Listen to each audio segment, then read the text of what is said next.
When you are then. Okay, cool, go. Okay, good afternoon, everybody. Welcome to Cabinet today. My name is Peter Fox. I'm of the Monmouthshire County Council, and a big welcome to anybody who may be watching in today or watching in the future. I'm going to firstly invite my Cabinet colleagues to introduce themselves, and if I can start with Deputy Leader, Councillor Greenland. Good afternoon, Leader. Bob Greenland, and my responsibilities are land use and enterprise. Okay, thank you, Phil. Yeah, thank you, Leader. Phil Murphy, Cabinet Member, responsibility for resources. Sarah. Good afternoon, Councillor Sarah Jones, Cabinet Member for Social Justice and Community Development. Thank you, Jane. Jane Pratt, Cabinet Member for Infrastructure and Neighbourhood Services. Thank you, Paul. Paul Jordan, Cabinet Member for Governance and Law. Penny. Hi, I'm Penny Jones and I'm Cabinet Member for Social Services, Safeguarding and Health. And Richard.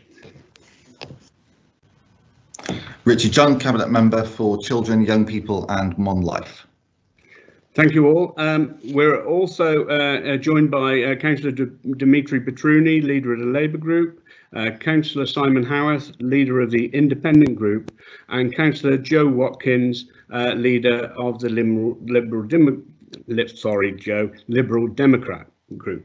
We're also joined by a number of officers. Big welcome to you all, and perhaps if you join the discussions later, you can introduce yourselves at that point.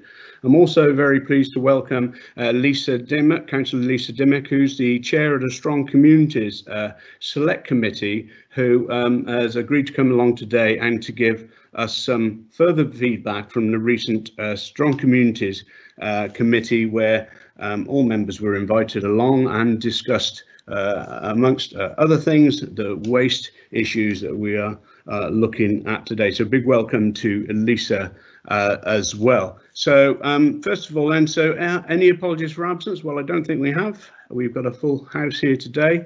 Item 2, declarations of interest. If you've got anything, you can declare it now verbally and fill in a electronic performer later on, or if you stumble on something as you're going through, you can raise it at that point. Is there anything at this time? No? Okay, thanks very much. Okay, so we're going to go on to, sorry, what we just got something come up on the chat bar. No, that's okay. Oh, Simon, from Simon. I think Simon Howarth is struggling to join the meeting. Perhaps Nicola, you can liaise with Simon on that.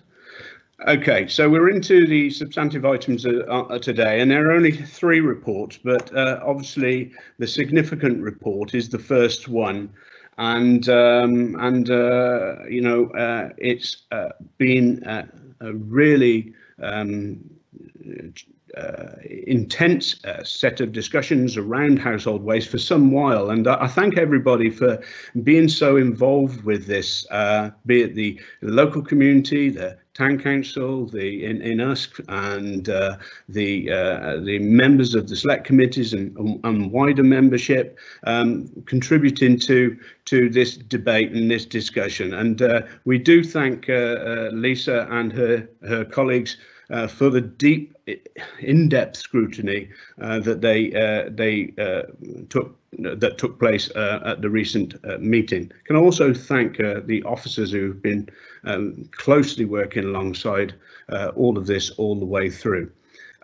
So yes, it's an emotive subject, we know that, but we have an awful lot of information Can I thank the Town Council for the late submission last night? That was, yesterday afternoon. That was really helpful because I know you had some anxieties that we might not have seen all of the select committee feedback. Members of the Cabinet have received draft notes from the select committee meeting. We've had those last night as well. So together with what Lisa will introduce to us, bring to us now, I think we have a pretty full picture of everything that's gone on. Indeed, many of us either watched the scrutiny committee live or we've watched it since. So yeah, we have that pretty full picture. So at this point, before I bring Jane, the Cabinet member, in to take us through the report, I want to invite Lisa to join us now and give us a flavour and some feedback from the Strong Communities Committee. For some reason, I've got another Microsoft Teams meeting trying to contact me, so I'll turn that off. Right, don't know where that came from. Right, sorry, Lisa, over to you. Thanks ever so much for coming along. Thank you, Peter, for having me and for everyone allowing me the opportunity to just cover what got discussed at the last Strong Communities on the 28th of September. If I just go through how the setting of the meeting started, so I clearly explained in my welcome for the benefit of the public the role of the committee and how scrutiny works. I reminded members that challenge should be constructive and apolitical. I also explained the normal process of a select, and the meeting would usually be held at County Hall and the public would be welcome to attend, but obviously because of the global pandemic this just wasn't possible. I also explained there were some technical difficulties in holding an online public open forum, and the council is committed to supporting public input at the scrutiny meetings, so the committee included the public voice through inviting residents to share their thoughts via written contributions, videos and audio files sent to all committee members in advance of the meeting. The 4 videos were received and were played at during the meeting, and written contributions were grouped according to topic and were presented by the officers. There were no audio contributions, and a significant part of the public open forum was enabling Alison Ivan, a representative of us Town Council, to speak up to 10 minutes. There was also the petition presented by SERVE, which is a major campaign group reflecting the views of residents, and they were heard. So during the public open forum, it began with 2 videos relating to the household waste recycling report, and following this, Alison presented the case for the Town Council.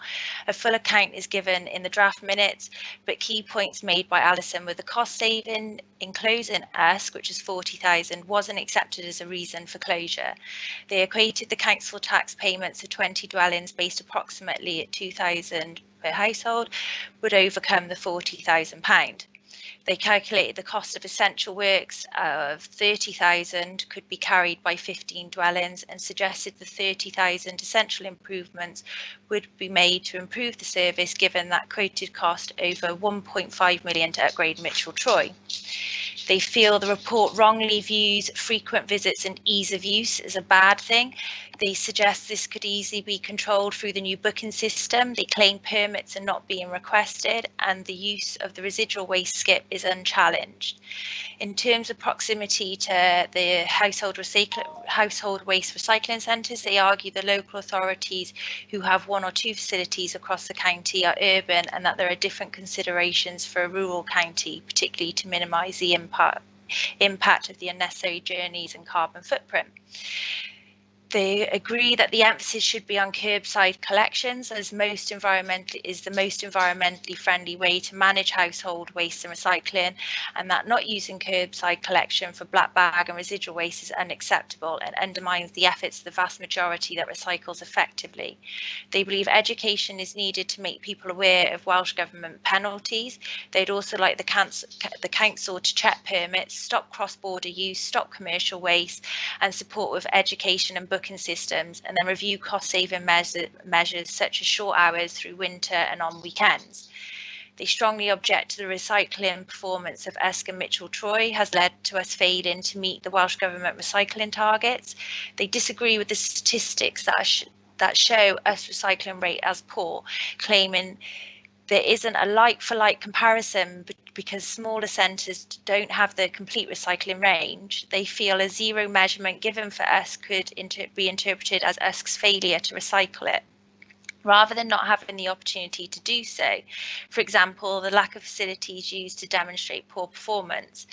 They argue the research underpinning the Anomia report draws closer comparisons between Usk and other sites such as Mitchell-Troy.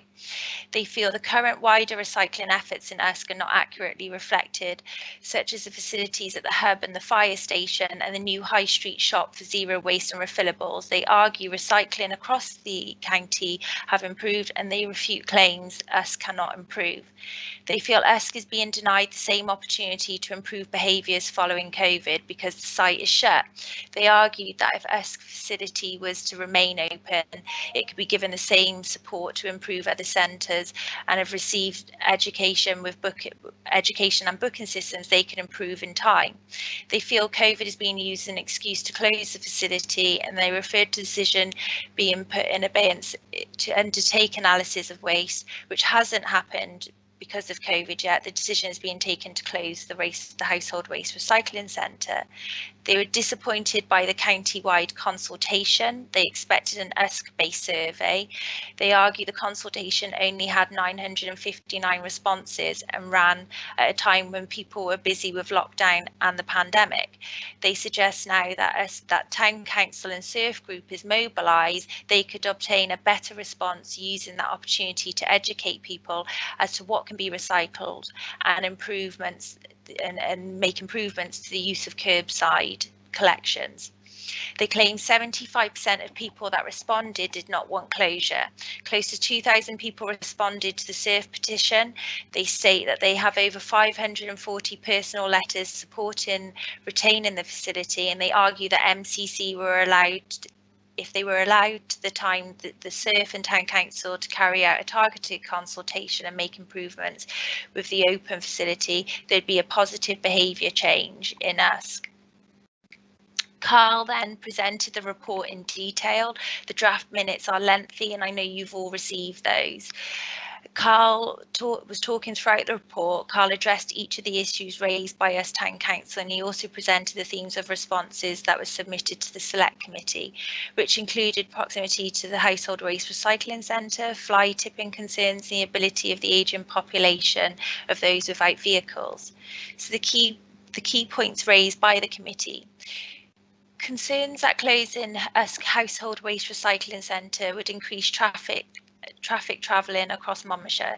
Carl did explain that the focus should be on reducing travel through using curbside collections.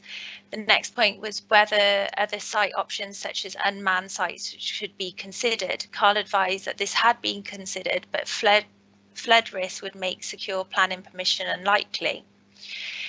Another point was the impact of closure of Usk household recycling centre on the elderly residents, but Carl explained the comprehensive curbside service is the best way for older residents to deal with their waste. He explained that there had been questions as how the elderly will get their waste to site if they cannot drive, but he suggested there aren't a large number of elderly residents walking onto the site anyway. If the curbside collection is a way forward, can we increase what can be recycled at the curbside and educate more, was one of the questions raised. And Carl suggested that at the start of the pandemic, there was a big increase in recycling, and that we would need to continue with the message that curbside recycling is the best way forward. 71% of us residents at the site are there once a week. There is a level of waste generally being created. We need a different education campaign. The message needs to be about reducing waste rather than that they can use the site every day. What we are trying to do is encourage better use of the curbside facility and move the residents away from relying on these sites, especially as the site is so poor performing, with so many black bags going into it. There are some materials that can't be recycled at the curbside, but we offer other solutions such as homemakers. The Usk site's fitness for purpose.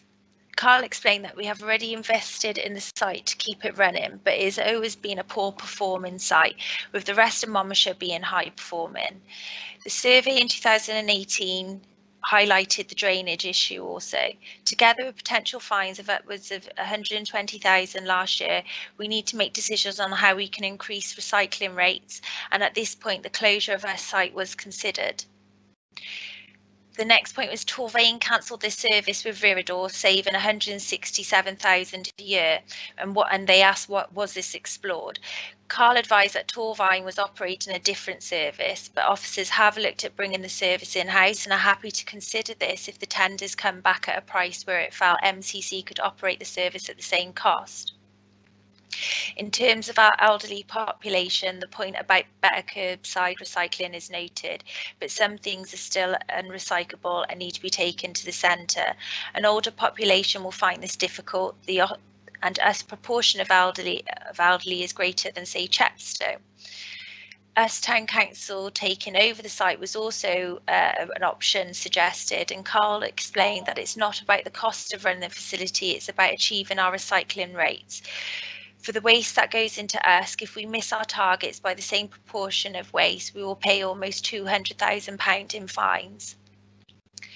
So support for bringing the site, for possible small electrical items recycling bin in Usk. Carl explained that they can attract fly tipping and arson, and we wouldn't want to take these items that can be recycled at the curbside, but we could explore an electrical bin in the car park or elsewhere. Some more individual feedback, obviously by non-committee members who I allowed to attend the Strong Community Select Committee, again, was impact on elderly, concern for more travelling to household recycling centres and carbon footprint, the view that us should be given time to demonstrate and improve the recycling, desire to see a business case for bringing the service in-house, general reluctance to make a decision at this point, desire to undertake more waste composition analysis and see if the recycling rates improve, consideration on unmanned sites, wide support for waste electrical item bin, feeling that the site is hazardous and the cost of council resources doesn't have or must take from other services, and concerns that fly tipping and domestic burning of waste could increase. Obviously, they were very similar to the select committee members as well.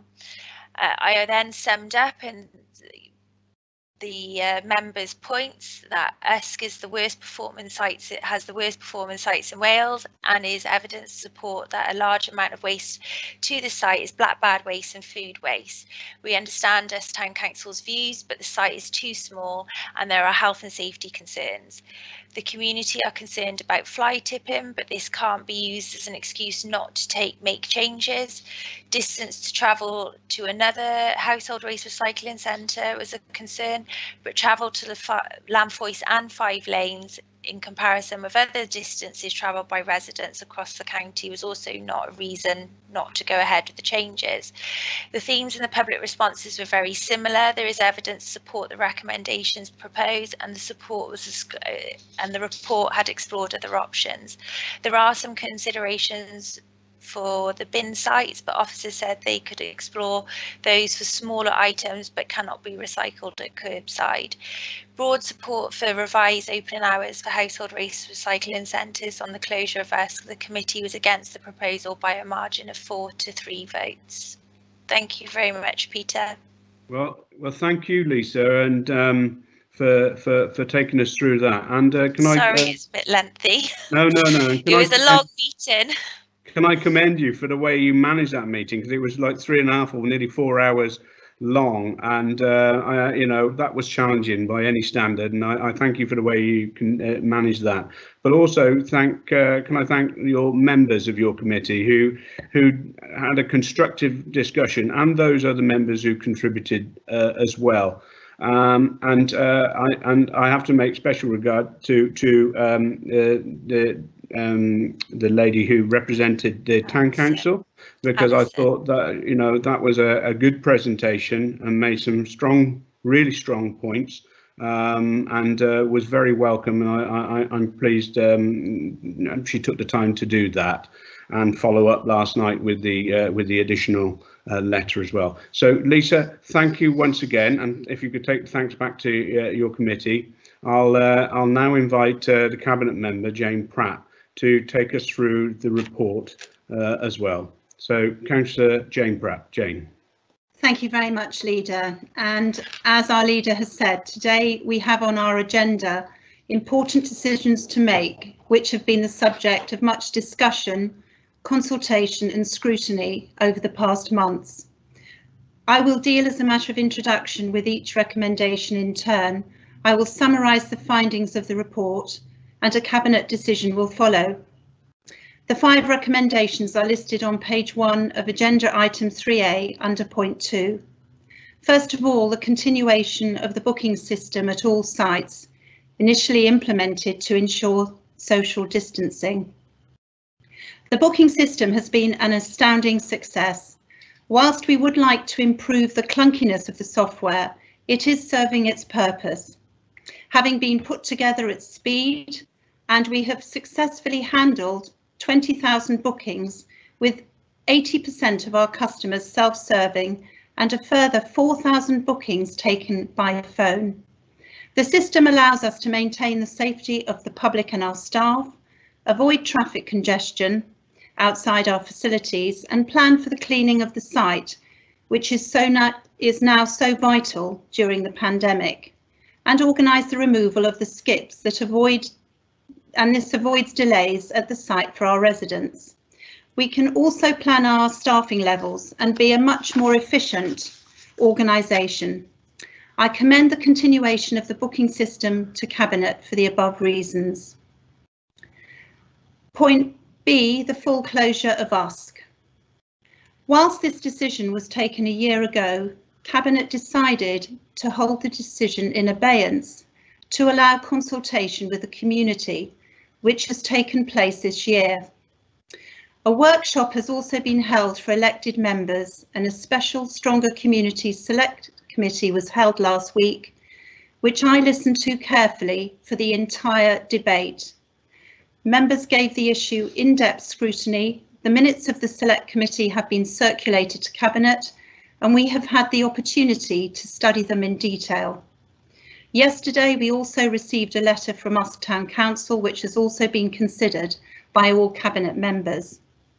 We have today listened to the feedback from the Select Committee from the Chairman, Councillor Lisa Dimmock, and I thank her for the exemplary way she chaired the committee for over 4 hours. I was also very impressed with the contribution made to the committee by Alison Ivin on behalf of the Town Council, as well as the local group SURF and other members of the community that have contributed to the meeting and the wider consultation. I have carefully considered all these representations along with my Cabinet colleagues. I would also like to thank my senior officers, particularly Carl Tuig and Laura Carter, for the comprehensive report which covers every aspect being considered and is backed up with accurate data to illustrate every point made. Carl has also had many conversations with the local community regarding different aspects of the report. During the COVID pandemic, we have seen a positive behavioural change in how people manage their waste, including by the residents of Usk. We have seen record numbers of people using the recycling, food and residual curbside waste collection service. We have also seen substantial increases in rates of recycling at the curbside and at the 2 main household waste recycling facilities. For future generations, we have a duty to respond to the climate change emergency that this council unanimously voted for. We also have a duty to manage the council budgets and ensure services meet the needs of all residents now and for the future. We have to ensure that we do not waste our taxpayers' money. Easy options for waste disposal do not provide the incentive to deal with the emergencies we are facing. This year, we have had a further resident survey regarding the wider proposals and a further compositional analysis of the waste streams. I always have trouble with that word. The report was in response to achieving Welsh Government targets and potential fines to the council of over £100,000. The report sets out in detail the reasons for the consideration of the closure of the Usk facility. In summary, the site is at the rear of a very busy car park. The small footprint does not allow a wide range of recycling options, and recycling rates at Usk are the worst in Wales. There are health and safety concerns over the use of metal stairs and gantries, and both required safety work for longer term use. And lighting issues affect the wider car park lighting, and concerns over drainage were raised by Euronia Consulting, working on behalf of the Waste Resources Action Programme, also known as RAP. The work was estimated at £30,000 and would not improve the performance of the site. The Usk site serves less than 5% of the residents of Monmouthshire. Over 6% of waste is deposited, and the facility costs 17% of the household waste recycling centre budget. The vast majority of residual waste is black bags, and the black bags contain a very high proportion of material that could be recycled at the curbside. During the abeyance period, and whilst the facility was still open between December and March, officers carried out further analysis of the bags and found that they contained more food waste than the original analysis. The full set of results from the survey are included in the report, along with all the options reviewed. Since our initial decision last December, I have carefully considered all options, and it has now come to the point where a decision has to be made by Cabinet. This site is in the wrong place.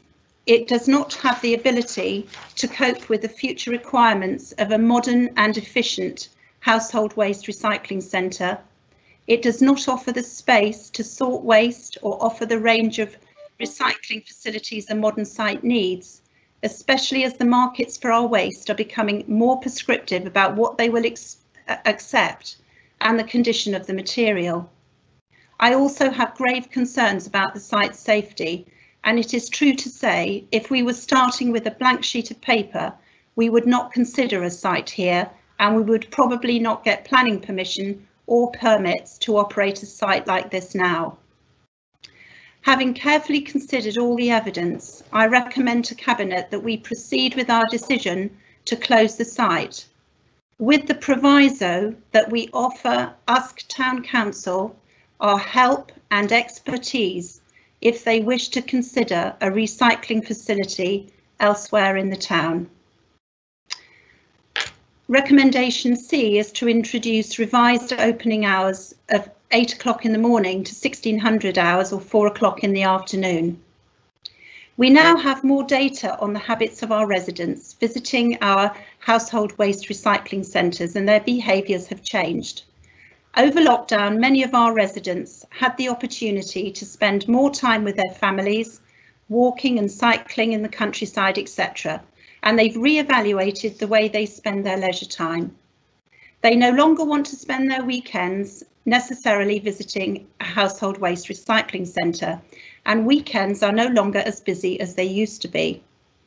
We have also discovered that evenings after 4 o'clock are unpopular, and there is no point in keeping sites open with no one wishing to visit at these unpopular times. The additional day closure at 5 Lanes and Llanfoist, point D, our booking system carefully manages peaks and troughs throughout the week, and data on usage patterns is fully understood. There is sufficient headroom to allow an extra day closure at these sites without any detriment to our residents and the service we offer. The Council is facing unprecedented budget pressures in all services, especially waste. With a reduction in values in recyclates, the worldwide market has collapsed, and we do not know when it will recover and to what extent. When the contract is re-tendered, these additional day closures and revised opening hours of 8 o'clock to 1600 hours could reduce costs by £240,000. We now have all the data to prove this will make us more efficient whilst we are open when our customers want us to be. It will ensure we can continue to offer a good quality and sustainable service. And finally, I appointee, I recommend the procurement of the Household Waste Recycling Centre contract based on the revised service model above. Thank you very much, Leader. Well, thank you, Jane, and thanks for all of your work through this. I know you've invested an awful lot of time overseeing waste since you took over the portfolio a couple of years ago, and I thank you for the work you're doing on that. And it is important that we continue to do the very best we can to meet our climate change agenda, and to do the very best we can with our household recycling. Colleagues, you'll see in the chat bar there is a raised hand function, and that's to enable you to come in, and so I'm going to start the conversation with Councillor Phil Murphy. Yeah, thank you, Leader. And with the area of the council that I deal with, I have to look at cold hard reality, I'm afraid. We, as a council, are under very significant financial pressure, probably the greatest pressure we've been in since I've been in this position, which is quite some time now. It's getting worse, the effects of everything that's going on, and I'm not just referring to COVID, I'm talking about the whole financial climate is such that that we have to make better use of the services that we provide. So that means that we have to put our resources into services that are efficient. And if that means that we have to get rid of services that are inefficient, then that is the way we have to go. It's not to do with whose centre we close. It's not to do with saving just on two people's jobs or something like that. It's the whole effort that we have to put in to efficiency to drive the necessary savings that will allow us to continue with frontline services. And I'm talking about education, social care, all the other services, not just waste here. Everything contributes to the budget, and everything has its place and has to have its place. So I know this is an unpopular move, but I am forced, on the basis of the efficiency that we have to drive throughout the council, to support Councillor Pratt's position that she just outlined. Thank you, Leader. Yeah, thank you, Phil. You're right on finance. I've never known it in 25 years here. I've never known it so tight as it is now. But that's just one of the challenges we're all facing, isn't it, at the moment? Richard John. Thank you, Leader. I was thinking about this the other evening. I watched A Life on Our Planet on Netflix. It was a really inspiring and compelling watch from Sir David Attenborough, who's had the most extraordinary life, and I'd urge everyone to watch it if you haven't.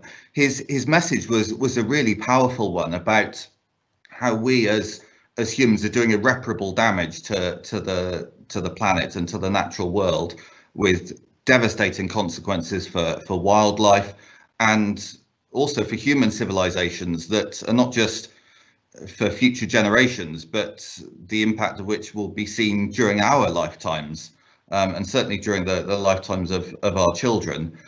And I thought about the fact that we were one of the first councils in the UK to declare a climate change emergency. And what does that message from Sir David Attenborough about sustainability, what does that mean when it comes to decisions like this one? Because his central message was about the damage that our throwaway society is doing, and the way in which we're using the planet's natural resources in a way that is totally unsustainable. That might seem a little bit dramatic to talk about that big picture, but I mention it because every single one of us has a part to play.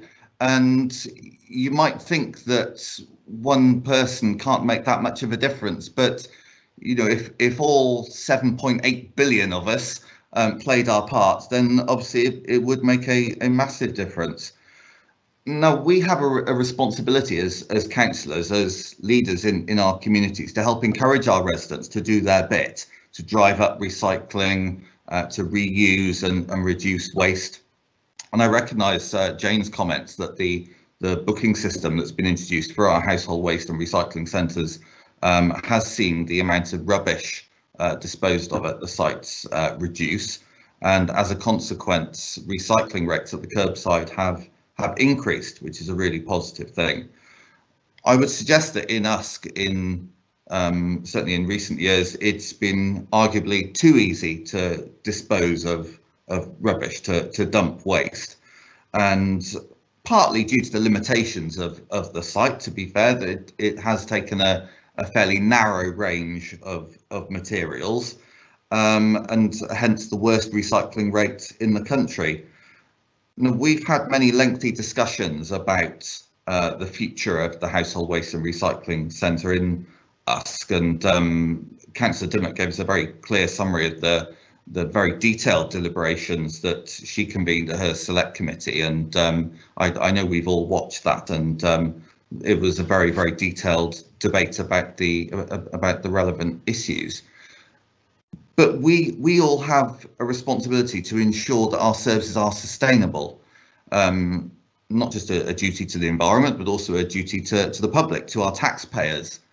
And if we were setting up a network of household waste and recycling centres in Monmouthshire today, and I appreciate we only need one legally, I would suggest, given the geography of Monmouthshire, we do need more than one.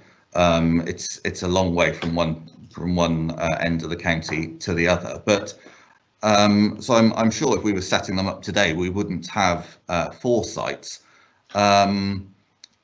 But I suspect we would probably have maybe one in the south, maybe one in the northwest, one in the northeast, close to those centres of population. I'm certain we wouldn't put one in the middle of a town centre, bringing enormous HGVs with skips and the associated pollution right into the middle of a town. I'm sure we wouldn't put one in the middle of a public car park where you're mixing families with small children accessing the town centre and GP surgeries with those enormous vehicles. I think if we were to propose to put a household waste recycling centre in a public car park right in the middle of a town centre, people would think we were absolutely mad. It's entirely the wrong location for a facility like this, and I'm sure we wouldn't set one up like Usk with such a narrow range of materials, and with those awful metal stairs and gantries. I know many people who've used that site have been heavily reliant on the staff there to actually carry stuff up those gantries. You need a proper modern 2-tier facility where you can drop waste down, like you have in Mitchell-Troy, in Llanfoist and in 5 Lanes. And of course the site also takes up valuable parking spaces to the detriment of local independent businesses, particularly at a time as we're enduring at the moment, where we want people to be able to come to Usk and support our local businesses, but it can be very difficult to find a parking space in Usk at times. So that's another problem with this facility. I recognise it's been useful to many people over the years, and I recognise it's a controversial decision, but the site is not sustainable for all the reasons that Jane has set out. Now, I did wonder whether there was potential for some sort of halfway house where perhaps we could have a self-service facility in the town, perhaps with bottle banks that you might see in a supermarket car park. But part of me thought, well, we'd simply be replicating what's already collected at the curbside. If you had, say, containers for glass, paper, cardboard. I mean, garden waste is already collected at the curbside. I know that in Usk and other parts of the county, there's a scrap metal collection service every week. That only really leaves you with a narrow range of materials specialist materials, perhaps like rubble or ceramic or plasterboard, things that you would then have to take to a household waste recycling centre if people use the curbside collection to its full potential. But I appreciate there are discussions to have on that. In light of the proposed day closures, I'm sure officers will want to continue to manage pressures on the service. So if pressures did increase following the additional day closures or revised hours, I'm sure they would keep a close eye on that. I mean, in the end, we want everyone in Monmouthshire to be able to access a household waste and recycling centre within a reasonable distance on those odd occasions when they need it. I can't imagine that unless you're in trade, I can't imagine that requirement being weekly. And I would urge everyone to make full use of the curbside collection service. I know that sometimes if people have something large delivered and they've got a lot of cardboard to get rid of, you might think that doesn't squash inside your red bag, but you can place your cardboard next to your bag and dispose of it that way. You're not always compelled to go to a household waste recycling centre, and we've seen since the booking system's been introduced that use of those sites has reduced and recycling has increased as a consequence. So for the reasons I've set out, we have a responsibility to be more sustainable in the way we live as the people of this county, and as leaders in our communities, I think we have a responsibility to take this difficult decision today. And I'd like to echo Jane's comments in thanking everyone who's engaged in this process. Thank you, Leader. Thank you, Richard. Some thoughtful comments there. Sarah, you're next. I see you've got 3 hands up. I'm not sure if that's a duplication, but you've got the floor. Yeah, apologies, that's not meant to happen. Thanks, Leader. And first, I just want to say a big thank you to Jane Pratt as our Cabinet member and to officers just for this report and the amount of information that's come forward to us today as a Cabinet to make decisions on something that's obviously a very difficult topic for many. And to note the amount of work that's gone into this over recent months and the huge amount of discussions that we've had prior to this paper coming forward today. I think it's important that we assure anyone watching this meeting that due diligence has been taken and deliberations have been extensive, and that as a Cabinet we're all very much aware of our responsibilities on this agenda, both our statutory duties and also the impact of budgetary constraints and behavioural changes. Also, just to make a point as well, it's great to have Councillor Dimmock and give a really comprehensive overview. So it's always really important to hear from Scrutiny, because as an organisation that values that democratic process, it's great to have that input from all members. In terms of the specific recommendations, I just wanted to welcome the move to the booking system for sites. I think this is really important in terms of keeping our staff and our residents safe, and also creating obviously a much more efficient system. Similarly, in terms of opening hours and the proposed day closure at 5 Lanes and Landfoist, clearly the evidence stacks up in terms of usage and how we're making best use of our resources on those sites. On us specifically, I very much welcome the input that we've had from residents. I've been following this very closely, both in terms of the formal responses, but also social media and all the engagement that's taken place. It's been really welcome to see people be active and vocal in their communities, and I thank those residents for making their voices heard. And to reiterate the point that we've had extensive discussions as a Cabinet and with others around this issue. I think for me, I keep coming back to the same point, and I think it's a point that both Councillor John and Councillor Pratt have made, and that's that if we were to establish this site once again, then this really is not a suitable location. And I think that has to be something we draw back to when we make our deliberations. For me, as I mentioned before, I think that due diligence has certainly been followed in moving us to these recommendations. It's clearly a very difficult decision to make, and it's never easy when we're looking at proposed closures of services. But we have to, of course, weigh up the statistics, the wider context, and of course the predicament that we're currently in.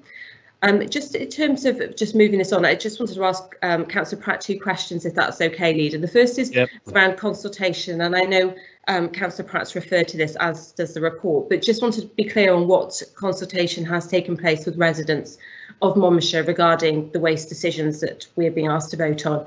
And the second question is specifically around the booking system, and just wondered how that's going to evolve. Is it working well at the moment, and are we likely to see any changes to that if it's implemented, if we go ahead with the recommendation today? Yeah, thank you, Sarah. Jane, can I invite you in to pick up on those couple of points? Yes, thank you very much, Leader. And just to answer those couple of points from my Cabinet colleague. The first question regarding consultation, that this report originally went to the Stronger Communities Select Committee in autumn 2019, and it was then discussed at Cabinet in December 2019. Then there was a county-wide survey carried out in March and April of this year, and there was a total of 959 online responses, which was very good for this type of survey. We have also considered other communications from residents by letter and emails. 420 letters were on a template provided by SERV, and there are an additional 147 letters which have all been given careful consideration, and 25% of these were actually available at the Select Committee for perusal. In addition to this, we've had another Special Strong Committee Select Committee last week, which was attended by Cabinet and other members that are not normally members of this committee, and we invited contributions from the community by video, and a link was set up to allow Alison from Usk Town Council to address the Select live. Usk Town Council, I understand, believe that we agreed to do a specific consultation with Usk residents, but this was never agreed by us. It wouldn't have provided the data we needed on the other proposals, and less than 200 people from Usk filled it in. It was shared with Usk Town Council and change.org, and we extended it on their request, so they definitely saw it. A survey by the council would normally be conducted over a 2-week period, but we extended this one to 6 weeks. Usk Town Council did promise that they would letter drop and raise awareness, and they didn't. They had 3 months to do this before COVID hit, and they've had 6 months since to do it as well. So as a county council, the decisions being considered today are county-wide, including the provision of waste facilities across our county. So our survey reflected this. I am confident, and I want to assure everybody of this, that we have had a very good response to our consultation and engagement, and we have carefully considered every single one of those representations that's been made to us. Thank you, Leader. And I would now like to bring in my Chief Officer, Carl Tuig, on waste, who is going to talk about the plans that we have for our booking system, if that's okay with you. Yeah, no, I was going to say, yeah, what about the booking system? Yeah, that's fine. Please come in, Carl. Thank you, Councillor. Thank you, Leader. The booking system, as Councillor Pratt suggested, is a little clunky. It was put together over a very short period. We know we're working with Newport, Torvine and Blaenau Gwent that also use the same system. So we are looking at how we will improve that. So the system will get a little bit easier for residents to use. We've had well over 20,000 bookings now on there, and most people are able to do it online. We would like to get it up to 100% self-service. It's unlikely, but it's a good target, and 80% self-service at the moment is very high for any of the services that we provide within the council. So yes, it's clunky. We would like to improve it, and with the other authorities also using this system, I think we can do that relatively cheaply to improve it. Thank you, Carl. The booking system seems to be quite a success, isn't it? I know it's put in to obviously deal with pandemic issues and managing that, but it's turned out to be one of those things which has been really beneficial in managing throughput and allows us the flexibility to visit those time-ins and things without actually detriment to the service. So yeah, thanks for the work that's gone on with that. No more hands up just at the second, but I know I have some questions from opposition leaders, so I'll invite Councillor Batrouni to raise his question, and then I'll invite Simon to raise his questions, and we'll try to deal with those, or Jane will deal with those, perhaps supported by officers, and then we'll continue with the discussion. Dimitri.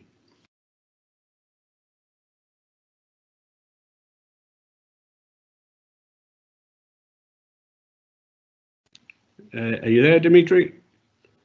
If not, can I go to Simon then, please?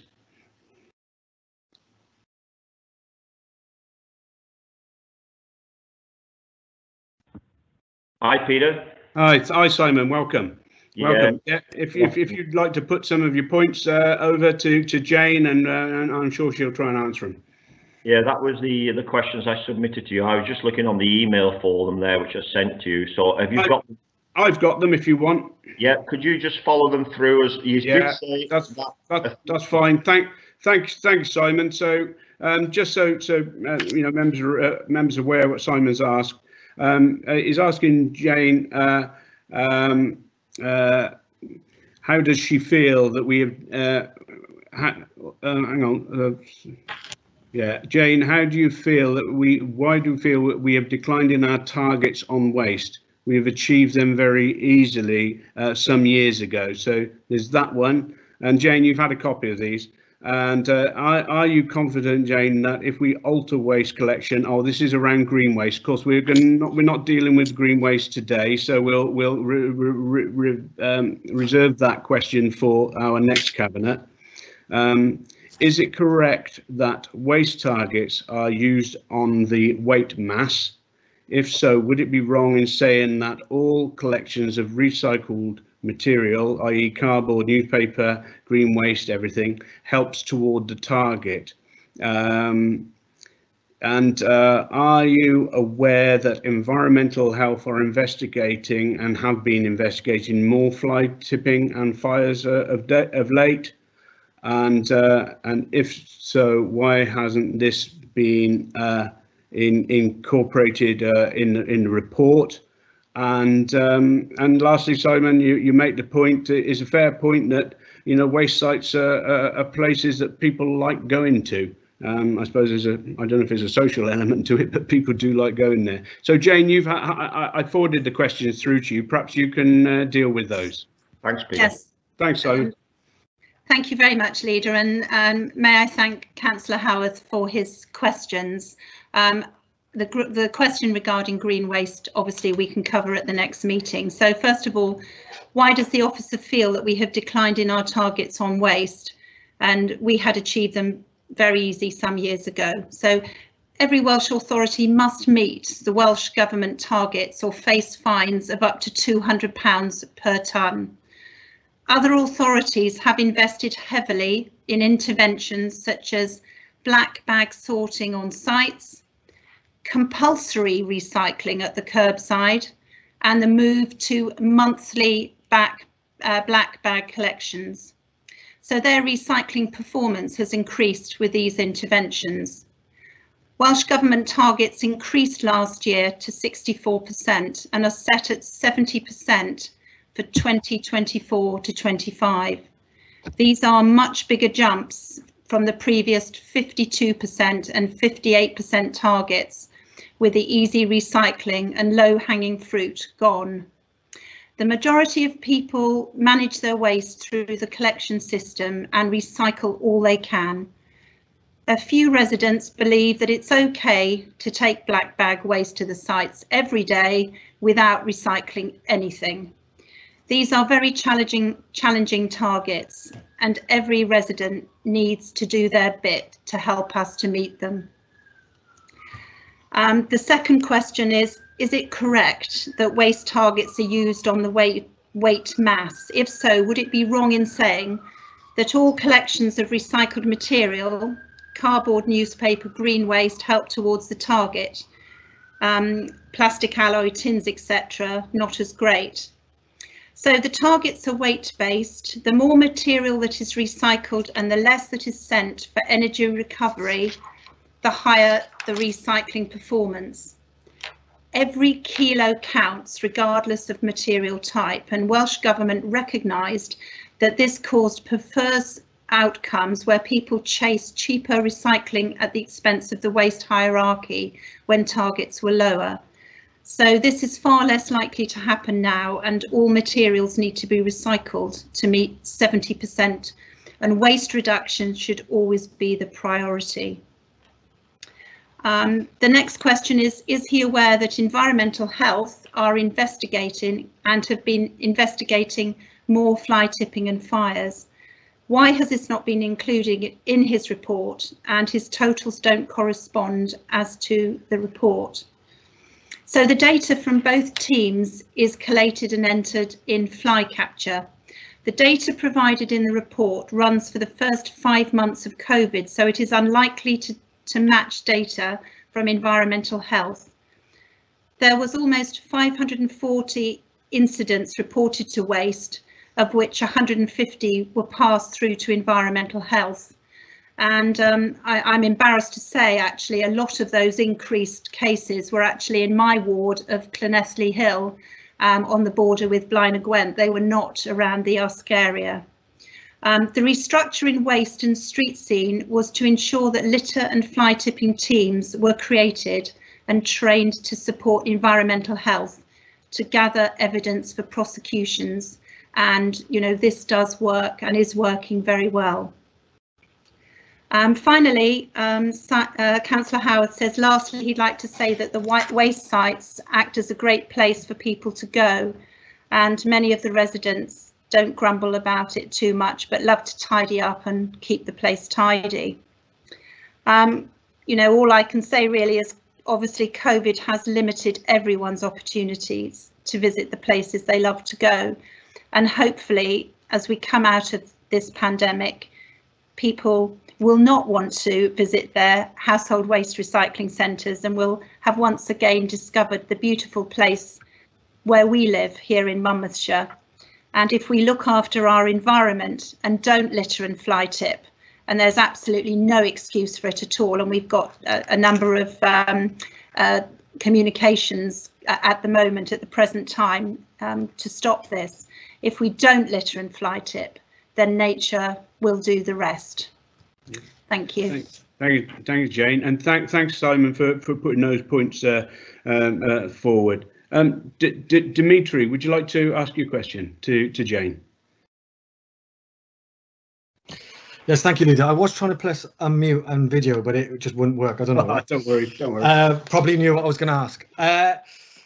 My actual question is, the cabinet member has said that the decision has been put in abeyance for a year. Correct me if I'm wrong on that, but and I think the town council have put a convincing case within that time to show how they could reform the site in order to comply with some of the issues that the cabinet member and the officer have raised.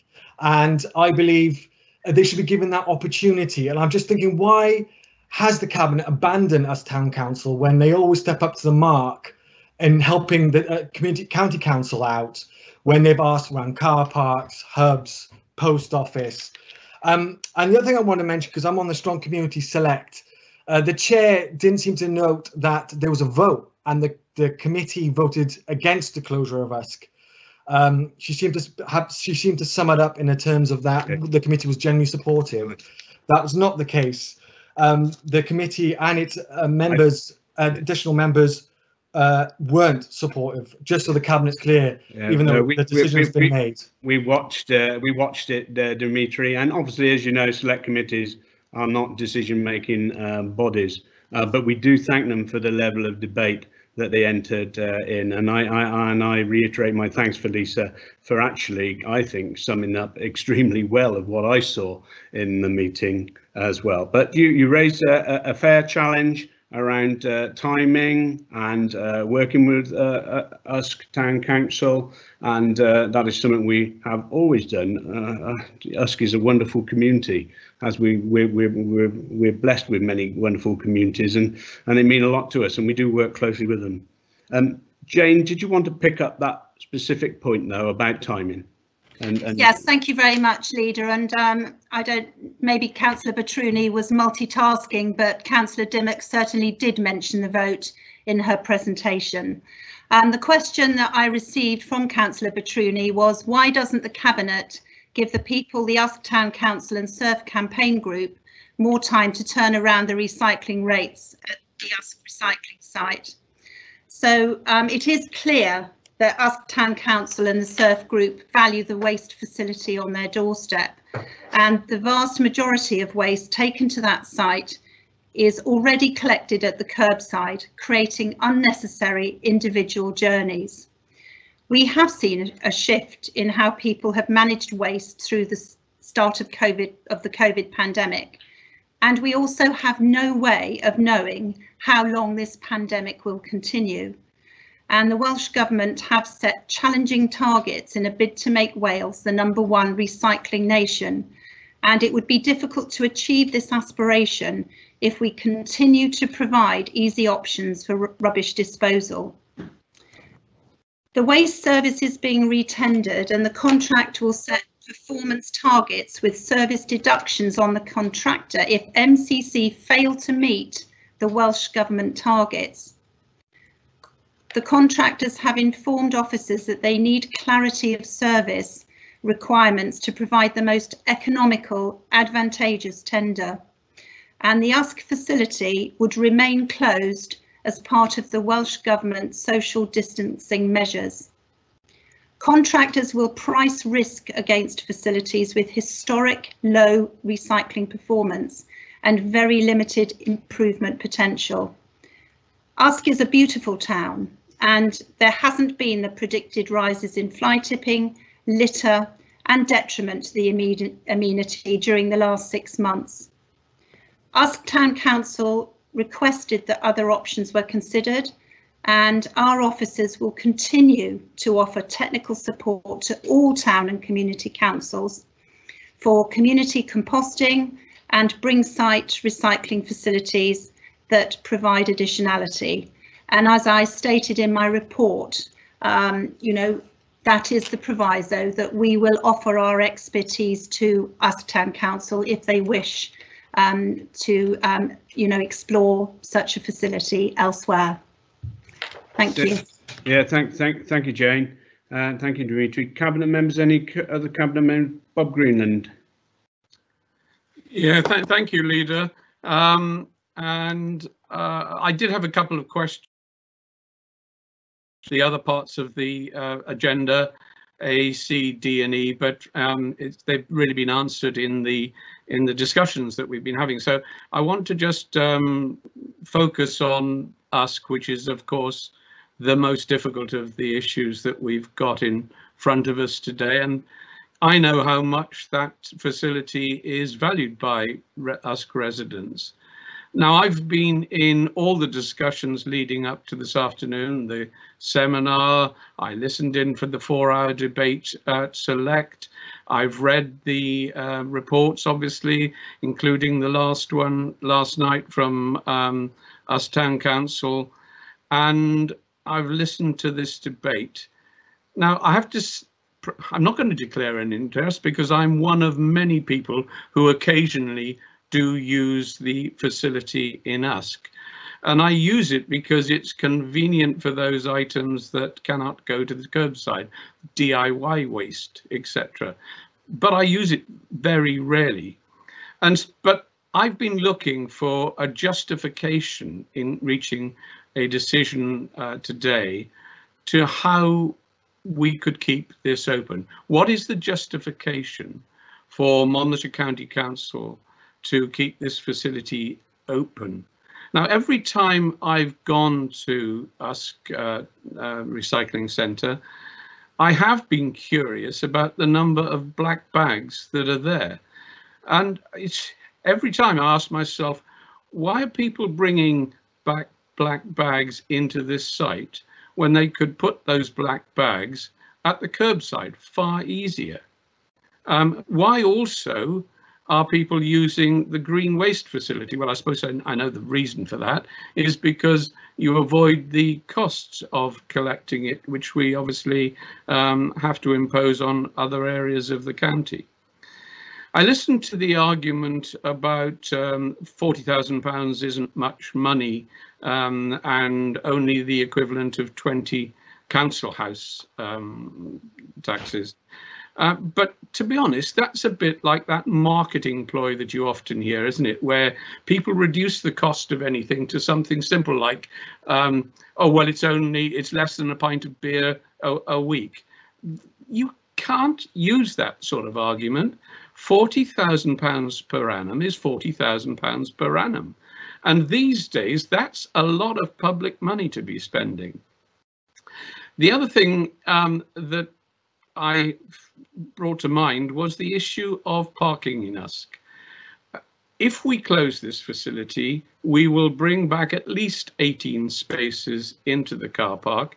And as other members have said, that is a very valuable commodity for us at the moment because that car park is over full. Actually, we'll bring in more than that because we would also take up the area used by the bins.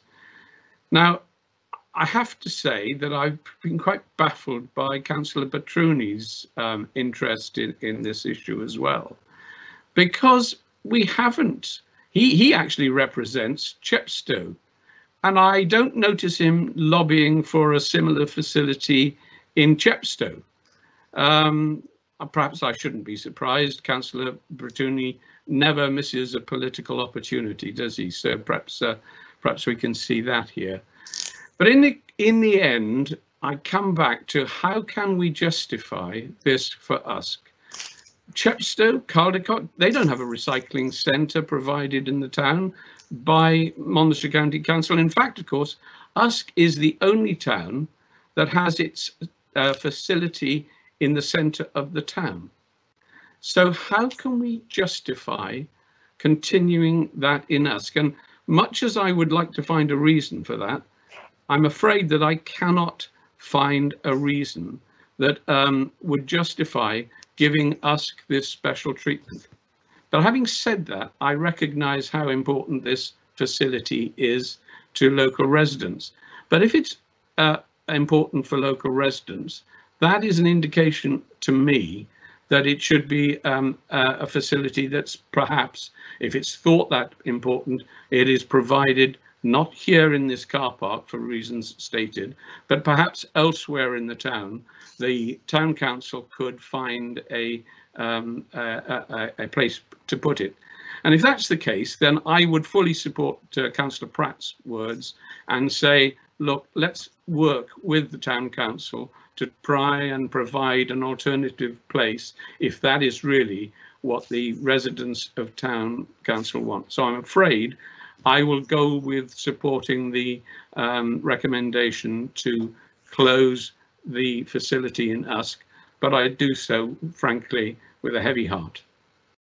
Thank you, Bob. Penny. Yes, thank you, Chair. I'd just like to put forward my point of view as a local resident who's found the site convenient up to this point, and my role as Cabinet Member for Social Services and Health during this pandemic. This site is not viable, and therefore it will incur costs at a time when we have to have significant funding for social services and health. It's a question of priorities. What do we do? I cannot in all conscience agree to this when we have the responsibility of looking after all our residents at this time, especially the vulnerable, looked after children, and all the issues associated with the pandemic. We've got lots of difficult decisions coming up, which we will have to face in the next few months regarding the budget, and we're being asked to pare our costs across the service wherever possible. Therefore, I cannot offer my support. However, sad it is that we are losing this facility, I cannot offer my support. at this time, but I really would welcome any help and advice that we can give the town council, should they want to continue with any form of collection point. Thank you, Chair. Yeah, thank you, Penny. And can I thank everybody for their contributions. I've been part of making some very difficult decisions over the years. I suppose school closures were some of the hardest, and nobody ever wants to make those decisions, and nobody wants you to make those decisions, especially if they're affected. But sometimes you're presented with overwhelming evidence that you just can't ignore it. Often politically, it'd be easier not to make these decisions, but sometimes there is absolute responsibility on us as leaders in our community to do the right thing by our taxpayers across the county. I note that performance on recycling has benefited, if anything can benefit from a pandemic. It seems that recycling has done, because people are using the systems we have in place, which are a generous system, and they've been using them more, and we've seen a benefit as a result of that. I can't understand why anybody would want to go back from that. The reality is life has changed since the pandemic. We see in the reports and the information we've listened to, you know, these sites are no longer, well, you could never walk into a site anyway. You should never be walking into a site, even if it is to fling a black bag into a skip. That's all gone. You know, you've got to have the booking system. You're going to need to, you know, so if this site was still running, I just do not know how it would ever resemble what it was prior to, and was obviously much loved by many people. We can't ignore the statistics, and I do acknowledge that people would try and do a better job of it, but we didn't see that upturn in those first couple of months before the pandemic. But that's by the by, really. The reality is the evidence just doesn't stack up for the retention of this. And it's not just about money. We know that £40,000, well, it's a huge amount of money at the moment. I know there was comments in the select committee that in a £150 million budget, surely you can find room for 40,000. The trouble is, all these 40,000s and 30,000s and 20,000s, they all add up. And you'll know that from your own household budgets. You know, you can't rob Peter to pay Paul. You know, if we do something which we shouldn't be doing, it's coming from education, social services, or somewhere else.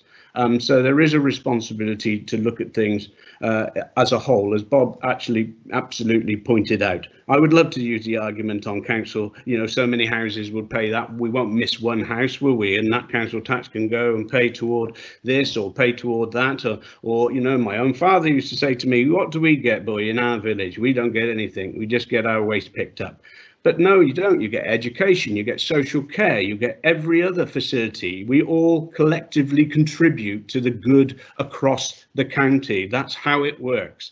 And that's how that's why we have a responsibility to have that overview. I welcome Jane's proposal to talk with the town council if they feel there is a way that they can enhance the curbside collection by offering some additionality somewhere in Usk.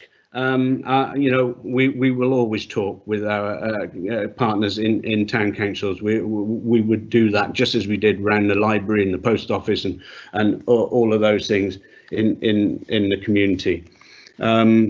So, as Bob said, it's with a heavy heart making decisions, but I'm not frightened of making a decision when the evidence stacks up. And I believe in regard to Usk, it does stack up at this point. The other recommendations which accompany it in the report, the booking system, I think that speaks for itself, and I think there was unanimous support for that at the select committee. And I think that booking system obviously gives us the flexibility over the opening hours, as Jane explained, and we do seem to have quite a considerable capacity of booking spaces in all of our other sites to enable further visits to those services if people want them. So we're not constraining access. There is opportunity, and likewise, I think that also accommodates that those day closures as well. And clearly, we need to move ahead with the procurement of the next our next waste contract. So that will, with that, my perspective, I suppose, I'm going to now move us through to the recommendations. And unless somebody indicates from Cabinet in the chat box that they want to take these individually, I think I will take them en bloc, but I will read them out once again. And then we can vote on them collectively as en bloc in one voting box on the chat bar. So the recommendations are that to rationalise the service provision of household waste recycling centres. A, the continuation of the booking system at all sites initially implemented to ensure social distancing. B, the full closure of Usk. C, introduce revised opening hours of 8 o'clock to 4 o'clock. And D, additional day closure at 5 Lanes and Llanfoist. And E, to commence procurement of the HWRC contract based on the revised service model above.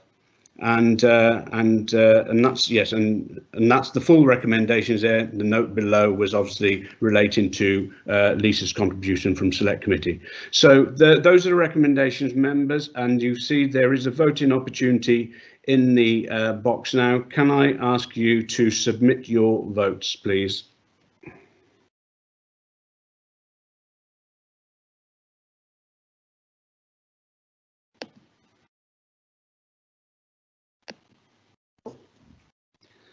Okay, thank you. That is 8. That is totally unanimous. This is difficult. I know for those who may be watching and Usk residents, I know this is difficult and this is not the outcome you would have wanted to hear, I know. It is a challenge. It is challenging, and I know it's emotive. But I hope the Town Council will take up the conversations with Jane and her officers if they wish to enhance provision within the area, and we can pursue those conversations. But I absolutely believe this was the right decision forward for the good of the whole county. So thank you, members, and thank you, Lisa, and everybody who's contributed to this debate over the last months and certainly last few weeks, and for all of your contributions. They are and were valued. Okay, I'm going to move us now on to the next item on the agenda today, and that is, once I get the agenda up, that is 3B, and that is the SRS data hall move. Councillor Phil Murphy. Yeah, thank you, Leader. And the recommendation is that Cabinet support option 4 of the full business case, which is appended, to move to an alternative physical data centre solution. And that Next Generation Data, or NGD as we know it, are agreed as being a single supplier as a result of the business case specification of requirements. We went through an extensive procurement exercise, and NGD came out streets ahead of everybody else. It was a very clear choice that we recommend NGD. The SOS data centre in Blenavon is unsustainable, quite frankly. It was the right thing to do at the time, but that was 10 years ago, and not only the world, but technology has moved on substantially since then. And the SOS Strategic Board have looked at this in quite some depth and presented a business case for consideration that recommends that the existing data hall is decommissioned and replaced with alternative, more economically viable solutions. And if we're going to do this, it requires the formal consent of all SRS partner organisations, so all of the authorities that are with us and the Gwent Police, of course. So adopting this approach will meet Monmouthshire's and the SRS Cloud First strategy. So continuing to move cloud services such as Azure will provide additional resilience, security, scalability and capacity management. And the move to NGD will be implemented on a phased approach and is expected to take 3 financial years running from 21-22 through to 23-24. RACs will be required at NGD before the data halls are fully decommissioned, and we probably move up 15 at the early stages, probably rising to some 28 by 2023. And at that stage, there'll be no RACs remaining in Blaenavon at all. These additional costs will need to be managed and offset by savings made in the running costs at Blaenavon, of course. Now, the equipment required has an expected life of between 5 and 10 years, and it would be prudent for partners to build up a capital reserve to fund the future replacements to mitigate substantial capital outlay. To cover the next 15 years of refresh, the partners would need to allocate 397,000 to the capital reserve. Our share of that would be 61,000 per year.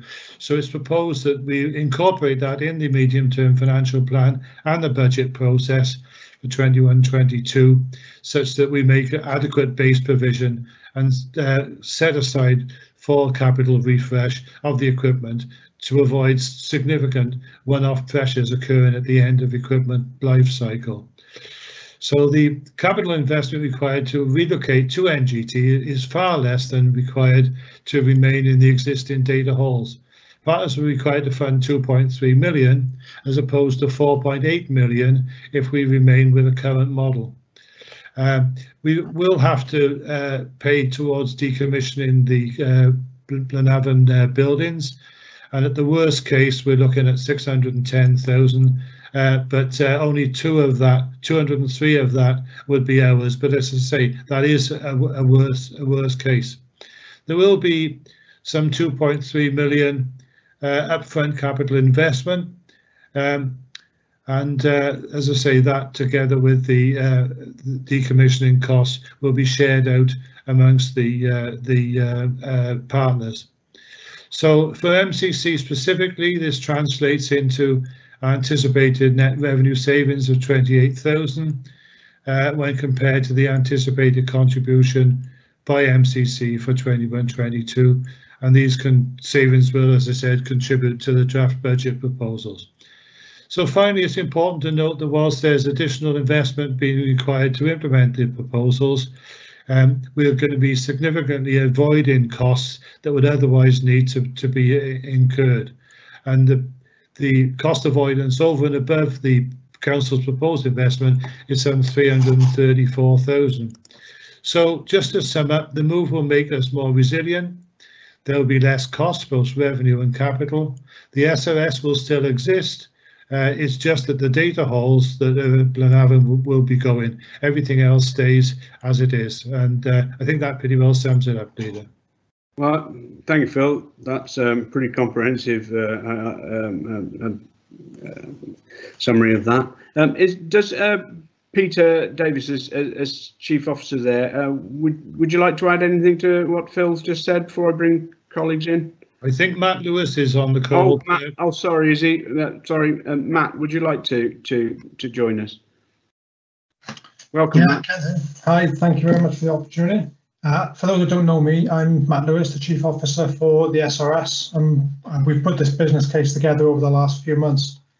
Not to go through everything that Phil has gone through, but it does avoid a lot of capital costs, and that capital cost is things like generators, air conditioning, because they are now 10 years old in Blaenavon. So there is, because of the size of the facility, it's kind of oversized for what we have now left there, and that's the key really, is there's a lot of capital investment required to replace things that we will avoid if we go somewhere else where there's lots of other people using the same facilities. But yeah, it's taken quite some time to put together. It's very comprehensive, absolutely the right thing to do, and puts us in a very strong position for the next step, which is the migration to wider cloud services.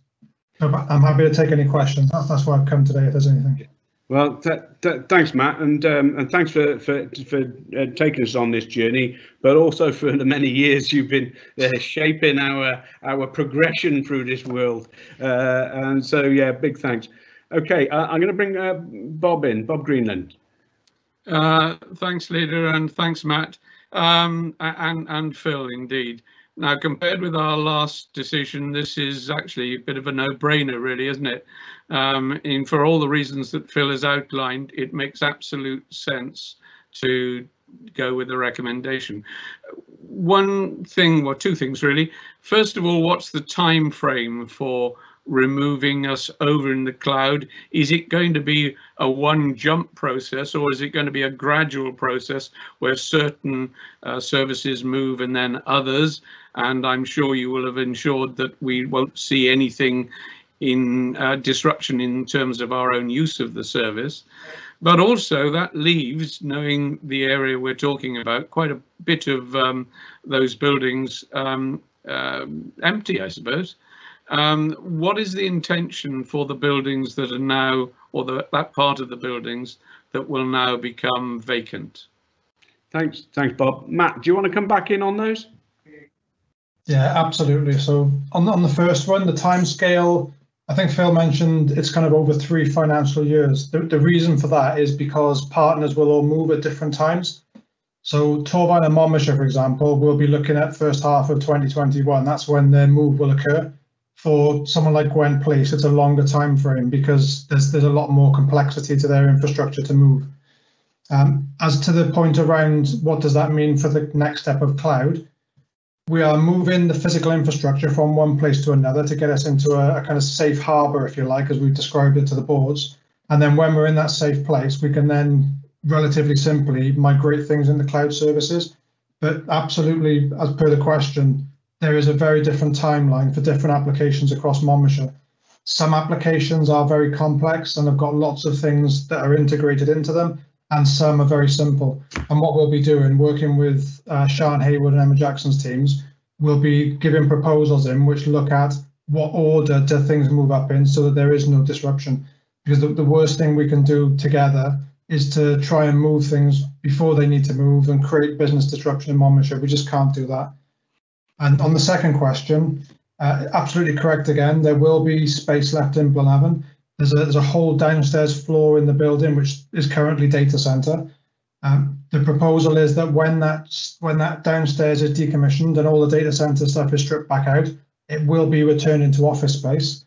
And what we plan to do is to shrink down our estate then in Blenavon so that we are paying out less for estate. That's not factored into this at the moment. This is a kind of next step and an optional possible saving that comes off the back. So an additional saving, if you like, that we will have less estate, there will be less cost, but the people will still be there sat around the service in Blenavon. Yeah. Thanks, Matt. Bob, do you want to come back? No, I think that's answered it. Thanks very much. Okay, thanks, Matt. Thanks, Bob. Okay, Jane would like to come in. Thank you very much, Leader. I just wanted to make the point that we've seen this year how very reliant we are on technology, more than we've ever been, and it's clearly vital that we keep up to date and have a more economically viable and sustainable solution going forwards. And things have changed so much in the, I think, 10 years that this particular facility has been set up. So I fully support Councillor Murphy's recommendations. Thanks, Jane. Okay, well, I don't think I need to say any more. I think I just agree with it. It absolutely makes sense, and we need to push on with this. So I'm going to take us through the recommendations. I'll read them out. We'll take them on block. Okay, so 2.1 is that the Cabinet support the approach outlined in option 4 of the full business case to move to an alternative physical data centre solution. In 2.2, that the next generation data, NGD, are agreed as being a single supplier as a result of the business case specification of requirements. And 2.3, that Cabinet support the funding model predicated on equal costs of the shared infrastructure, and that recommendation is subsequently made to Council to consider the funding requirement be factored into the 2021 22 capital programme and as outlined in paragraph 7.7 below. So those are the recommendations, and you have the opportunity in the chat bar to vote now. Could you do that, please?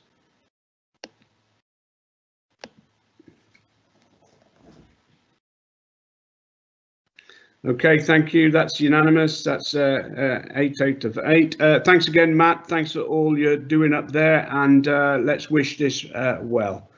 Okay, let's move on to the last item for today, and this is the Welsh Church Fund Working Group. And the purpose of this report is to make recommendations to us about a schedule of applications for the Welsh Church Fund. And their meeting was held on the 28th of July and another one held on the 10th of September. The schedule of the applications considered and the outcome, the recommendations are below each one of those, and you'll see the list running through the 2 pages. I don't intend to go through each individual one, but we're asked to receive these by the Welsh Church Fund Working Group, and I am happy to move these recommendations. So is there anybody wish to raise anything on these recommendations today? Not seeing anything in the chat bar. Okay, so we thank that committee for the work it continues to do, and we wish those recipients well with their grants. And so the chat box has the voting function in it. Can you vote now, please?